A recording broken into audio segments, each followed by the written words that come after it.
Kitabu cha kukumbukiza sheria mriangoni wa mirongo mihahu nane na wa mwisho. Kifa cha Musa. Gonya Musa akimbola lwanda lwa Moabu, akimbuka mrima wa Nebo hata akifika kirere cha Pisiga, kerekeza nacho na Jeriko. Arofika haho Bwana akimwanya inti yosi kula Gileadi hata Dani. Inti yosi ya Nafutali, Efraimu na ya Manase. Inti yosi ya Juda kwenda hata bahari ya mterero wa Zoa. Nyika ya Negebu lwanda lwa detera Jeriko.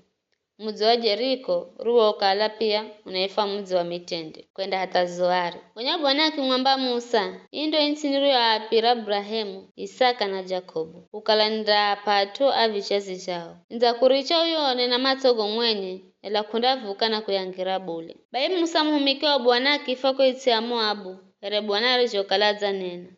Bwana akimzika kwa deteni kaiza iti ya Moabu, kurekezana na Beti Peori, ela kahanamanya imbira ya kwakwe hata warero. Msawera na miaka gana mwenga na mirongo miri wakati anafa. Kiza wera achira na ona na wera achire na nguvu. Israeli makimririra Musa kwa siku mirongo mihahu kwa Moabu. Nazo siku za kuomboleza zikigoma. Bikira Joshua mwana wa Nuni wera atele roho ya hekima. Huku kala Musa wera wamuikira mikono. Kona Israeli makimusikiza na makihenda jo Bwana alijokala wamlagiza Musa. Kula wakati huo kwa Israeli kakuzakala na nabii ambaye Bwana wamumanya uso kwa usere Musa. Kiza kana nabii aliyehumwa ni Bwana ende Misiri akahende mivano na mautuga kuangalaza mbele za Farao.